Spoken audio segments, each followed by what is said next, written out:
In illo tempore dixi Iesu discipuli sui, qui diligit me sermonem meum servabit, e pater meum diligit eum et ad eum veniemus, et mansionem apud eum faciemus, qui non diligit me sermones meum non serva, e sermonem quae audisti non es meus, sed eis qui misit me patis, ecce locutus sum vobis apud vos humanis, Paraclitus autem Spiritus Sanctum quem mite Pater in nomine meo, illi vos docebit omnia et suggeret vobis omnia quacunque dixero vobis. Pacem relinquo vobis, pacem meam do vobis, non quomodo mundo dat ego do vobis. Non turbetur cor vestrum neque formide, audisti quia ego dixit vobis, vado et veni ad vos, si diligeritis me gauderitis utique quae vado ad Patre, quia Pater maior me est. Et nunc dixit vobis priusquam fiat et cum factum fuerit credatis, iam non multam loquor vobiscum, veniten in principes mundi eius, et in me non avet quid quoquam, sed et quod conioscat mundus qui diligo Patre, et sicum mandatam dedit mihi Pater sic facium.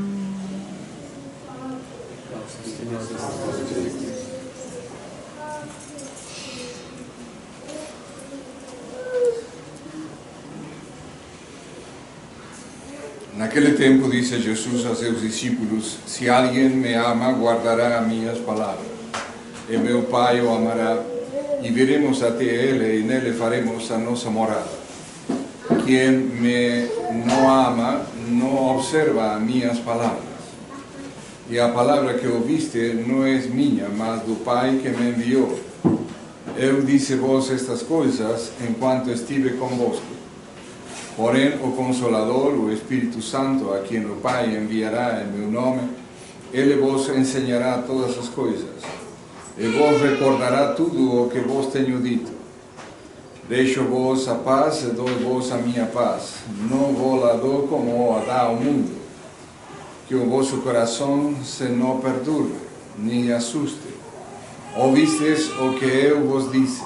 Vou, mas regresso a vos. Se vos me amasseis, certamente havíeis de folgar de eu ir para o Pai, porque o Pai é maior do que eu. Disse-vos-lo agora antes que suceda, para que quando suceder acrediteis. Já não falarei muito convosco, porque vem o príncipe deste mundo, que nenhum poder tem sobre mim. É, porém, necessário que o mundo reconozca que amo ao Pai e que faço como o Pai me ordena.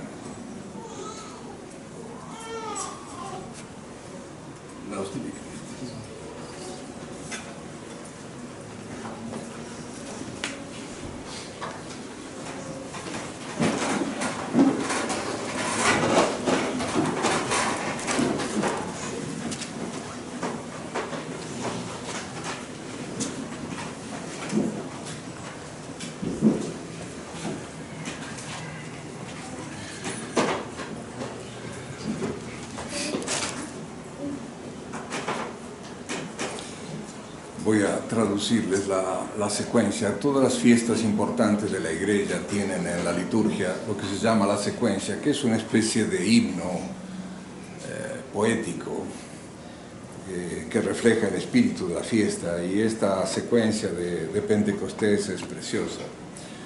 Dice: vinde, oh Espíritu Santo, y mandai-nos lado seu un rayo de vossa luz. Vinde ate nós, Pai dos pobres, caudal de todos os dons, ó fulgor dos corações. O Consolador Supremo, hóspede santo das almas, ó refrigério dulcíssimo. No trabalho sois descanso, a calma na turbação, e sois bálsamo no pranto. Inundai a luz santíssima os recejos mais profundos das vossas almas fiéis. Sin a vossa proteção nada subsiste no homem, sin a jaca do pecado. lavai toda a impureza, fecundai toda a aridez, curai todas as feridas, curvai-nos o nosso orgulho, fundi-nos o nosso gelo, velai o nosso extravio. Aos que confiam em vós, que são os vossos fiéis, dai os 7 dons sagrados, coroai-lhes a virtude, dai-lhes o porto da glória e a alegria que no finda. Amén. Aleluya.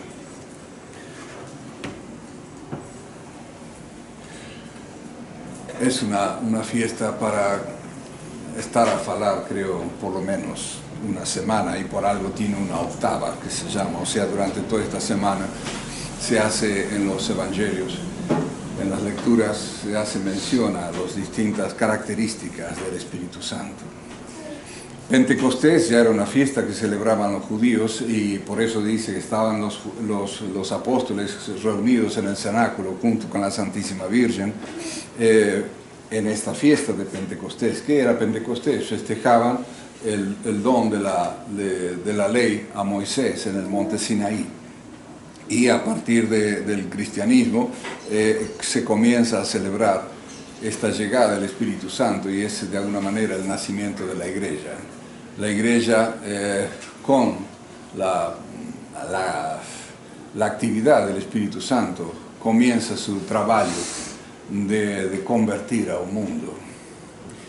Y es así que el Espíritu Santo comienza a trabajar en toda la Iglesia, en todos nosotros, y de manera especial también en el Santo Padre, el Papa.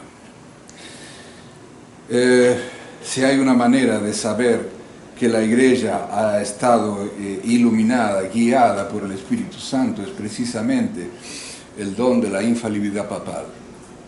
Cuando uno medita este don, es una preciosidad ver cómo las verdades que fueron enseñadas por Cristo son transmitidas durante 20 séculos de manera perfecta.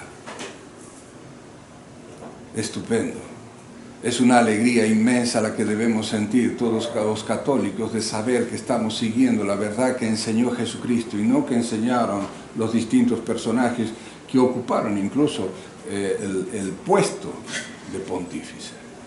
Los pontífices han hecho, han sido guiados por el Espíritu Santo para conservar y transmitir la fe, no para cambiarla, no para mudar la fe. Dicen que, ¿cómo sabemos que actúa el Espíritu Santo? Y simplemente por los efectos. Así como tal vez no podemos olear bien al sol porque nos quema, vemos los efectos del sol, la luz, el calor, toda la vida que engendra el sol. De igual manera el Espíritu Santo. Y cuando vemos esto en el agir de la Iglesia, es una cosa preciosa. Por ejemplo, los 7 dones del Espíritu Santo. Los anoté acá para no esquecerme, porque a veces uno se esquece o los confunde. Uno de los dones es el don, tal vez yo creo quizás el más importante, el temor de Dios. ¿Por qué el temor de Dios es el más importante? Porque es el comienzo de la sabiduría. Fíjense, creo que lo hablamos la vez pasada, cuando la Virgen de Fátima muestra el infierno a los meninos. ¿Por qué los mortifica a los meninos mostrándole el infierno? Precisamente para infundirles el temor. El pecado es lo que nos separa de Dios. Entonces, desde miudos debemos enseñar a los meninos el problema del pecado, el desamor a Dios. El temor de Dios es lo que el don de temor de Dios es lo que me hace temer perder el amor a Dios. El dejar de ser amado de Dios. Cuando uno ama a otra persona, trata de gustar a la otra persona, de evitarle cualquier otra cosa que en fin, que pudiese enfrentar a las personas.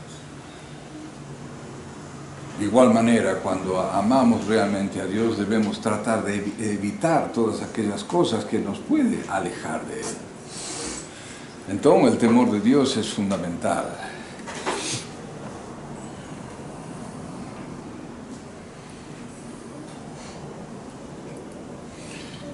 Cada uno de los santos que hay en la Iglesia tal vez algunos han brillado más que otros en alguno de estos dones.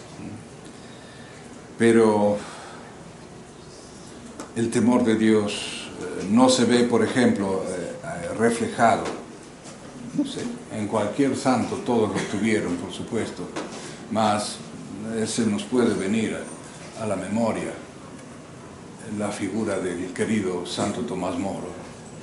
Tal vez vamos a hablar más de él el próximo mes, el mes de julio, que es un mes en el cual él ha sido su martirio.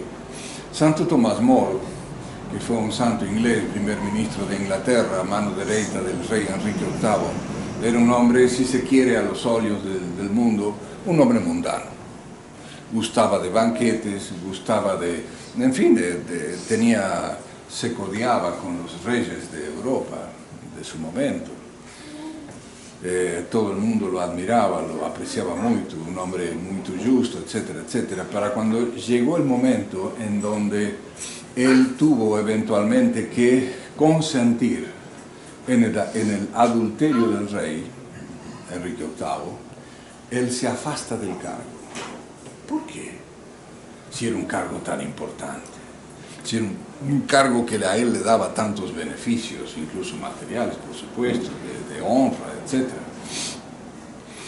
¿Qué es lo que lo hace a él afastarse? El temor de Dios. Perder el amor de Dios. No le importaba tanto perder el amor del rey, le importaba más perder el amor de Dios. Vemos ahí cómo actúan los dones. Es estupendo, cuando uno lee la vida de los santos, vean esta cosa. El don de piedad, por ejemplo. Yo me lembraba del caso de esta santa que es la padroeira de los meninos que toman la primera comunión, Santa Imelda. Santa Imelda, que deseaba tanto comulgar, pero como no era costumbre que recibieran la comunión antes de los 12, 13 años, esta menina con 9, 10 años deseaba tanto comulgar que hasta un día la hostia, el sacerdote se da vuelta, muestra la hostia y la hostia se va hasta la cabecita de la menina que estaba, Imelda, que estaba en el fondo de la capela, y el sacerdote, sabiendo la virtud de Imelda, sabiendo el deseo que tenía Imelda de comulgar, el sacerdote fue hasta donde estaba la hostia suspensa, la toma del ar y se la da a Imelda. ¿Y por qué? Dios hace un milagro eucarístico para esta santilla. Por su piedad. ¿Qué es la piedad? Es el honrar, tener a Dios por país siempre. ¿Cuántas cosas podría haber amado Imelda? Y podría haber amado el convento donde estaba, como modo de escuela, a sus reiras, a sus maestras, a sus pais, por supuesto, etc. Pero ella sobre todo amaba a Dios. Y Dios le paga con un milagro eucarístico. ¿Qué te parece? Oh. Y Imelda esa misma tarde muere. ¿Por qué muere? Cuitada. Muere de amor. ¿Qué mejor muerte hay que esta de morir de amor a Dios? Es una certificación de que Imelda estaba en el cielo, que Dios la quería con él. Los dones de entendimiento es el don por el cual llegamos a conocer, a tratar de meternos en los misterios de Dios. El don de entendimiento, una de las cosas que quienes más los han tenido han sido los doctores de la fe.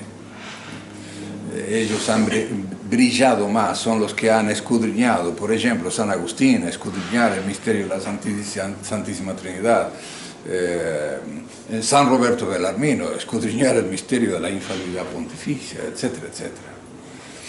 El don de ciencia es el don por el cual aprovechamos las cosas creadas para llegar al Creador.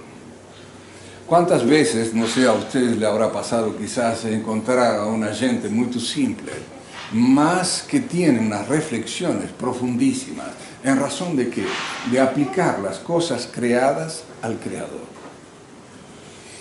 tal vez no han ido a la escuela, tal vez no saben ni leer ni escribir, pero perciben esta cosa. El don de sabiduría. Pero en el caso del don de ciencia, uno de los santos que podemos hacer mentar aquí es San Isidro Labrador, un santo madrileño español, que precisamente él lo único que hacía era labrar el campo. Mentira, los que lo labraban eran los anjos. Ellos trabajaban los bueyes para que aran el campo y él ficaba en éxtasis. ¿Qué te parece? El don de sabiduría. ¿Qué es el don de sabiduría? Es el don por el cual tenemos como primacía el salvar el alma. Esa es la gran sabiduría. No es ser especialistas en una ciencia, en la matemática, la geografía o lo que fuese, no. En la técnica. Hoy en día la gente está enamorada de la técnica, de la electrónica y estas cosas, y se olvidan de la sabiduría. La sabiduría es precisamente lo que nos hace actuar, agir de manera tal que no perdamos el norte, no perdamos el objetivo último, salvar el alma. Entonces, y en esto podemos, no sé, citar a la querida María Egipcíaca, la Santa María Egipcíaca, que fue una mala mujer, etc. Y hasta que un día se fue a Jerusalén, en Jerusalén se convierte. Y a partir de ahí lo único que hace es hacer penitencia y oración. Y un santo obispo de Jerusalén que le llevaba los sacramentos una vez al mes al borde, se encontraba en la orilla del río Jordán, y le dice: ¿cómo es que haces tanta penitencia? ¿Por qué haces tanta penitencia? Y Santa María Egipcíaca dice: es que no me quiero perder el cielo. No me quiero perder el cielo. Ahí está la sabiduría. Santa María Egipcia sabría matemáticas, no sé, no creo. O sabría, no sé, astronomía, no sé, no creo. Pero sabía cuál era su fin y sabía que esto no podía perderse. Y ojo, podía perderlo, como todos nos podemos perderlo. Entonces, nuestra sabiduría está precisamente en ver, en separar, quitar de nuestras vidas todo aquello que nos pueda hacer perder o sea.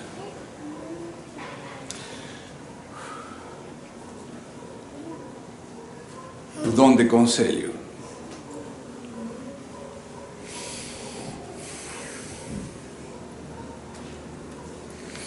Es un don que particularmente los confesores debemos pedir de manera especial.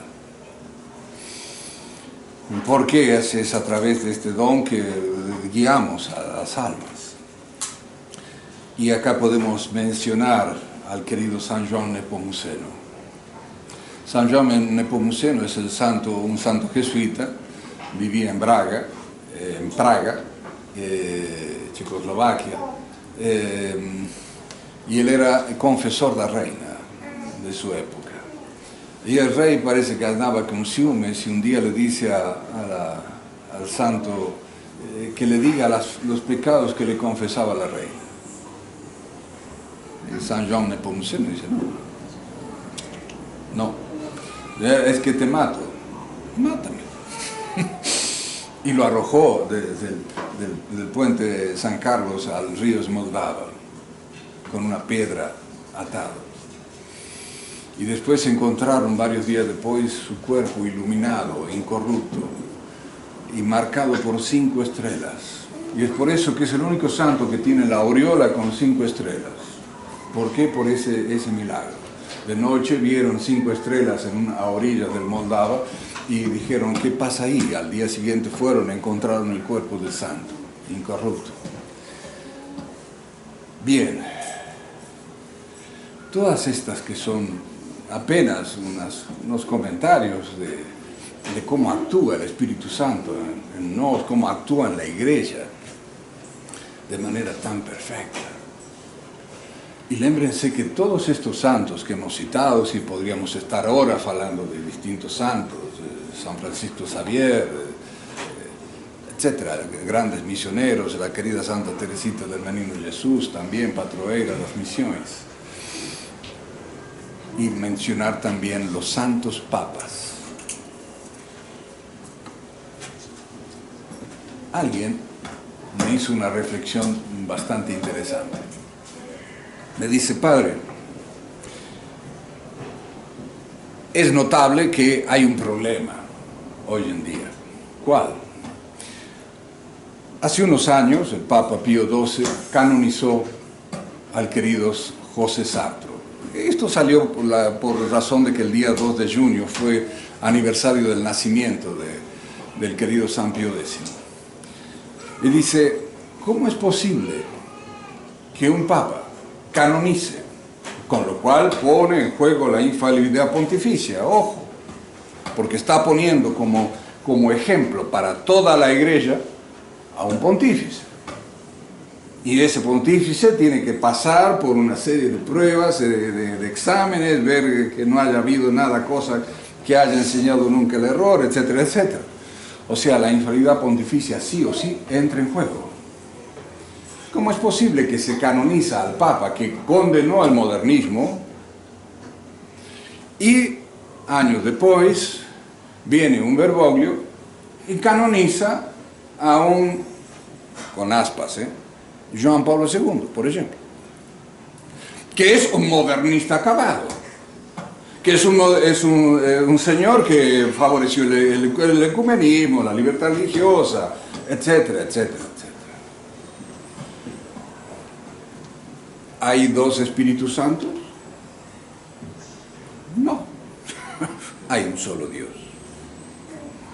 Y hay un solo Espíritu que es Espíritu de verdad. Y en el Espíritu de verdad no puede haber contradicción.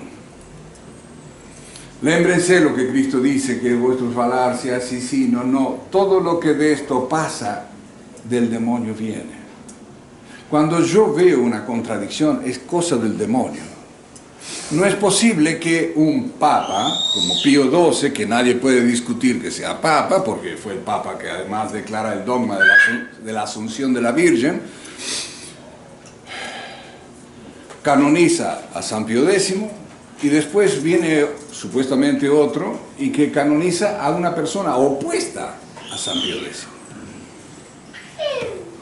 ¿Estamos en la misma iglesia? Aparentemente sí, aparentemente. Hay dos iglesias, evidentemente. Precisamente,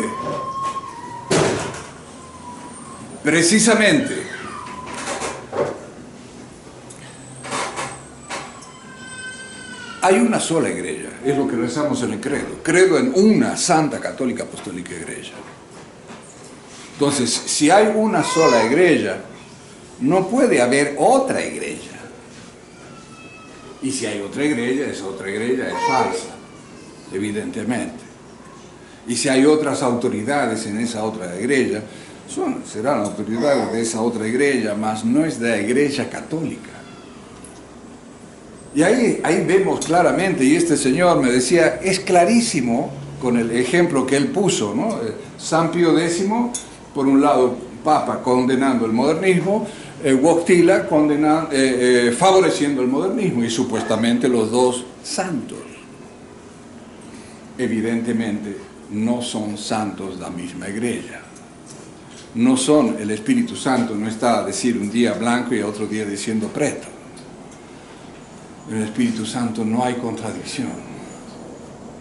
Entonces, evidentemente, estos otros últimos pontífices, entre aspas, no han sido pontífices de la Iglesia Católica. Padre, pero eso es muy fuerte, pero ¿y cómo vamos a estar sin pontífice? No podemos estar sin cabeza, que es Cristo. El pontífice es vicario de Cristo. Mientras estemos unidos, uñas y dientes, a Cristo, a la fe de siempre, como dice el Evangelio, el que me ama guardará mis palabras. ¿Cómo podríamos poner en paralelo, por ejemplo, lo que dice Bergoglio, de que no hay que salir a hacer, ¿cómo se dice? Proselitismo. No, no hay que hacer proselitismo. Ah, no. Hay un problema. Jesucristo me manda a pregar, ir y pregar a toda la gente. Entonces, ¿qué pasa aquí? Pasa simplemente que el Espíritu Santo está en la Iglesia Católica de siempre. En Él no hay contradicción, no hay confusión. El Espíritu Santo es algo que ilumina, que aclara.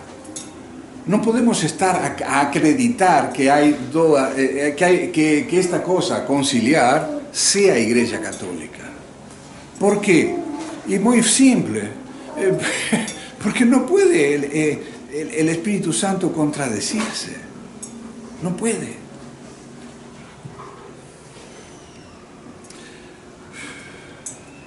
Entonces, queridos fieles, que esta fiesta del Espíritu Santo no sea a vosotros, pero a mí el comprender el tema de la infalibilidad pontificia me dio una gran tranquilidad y una gran paz. Yo les traje esto acá, disculpen, no hago...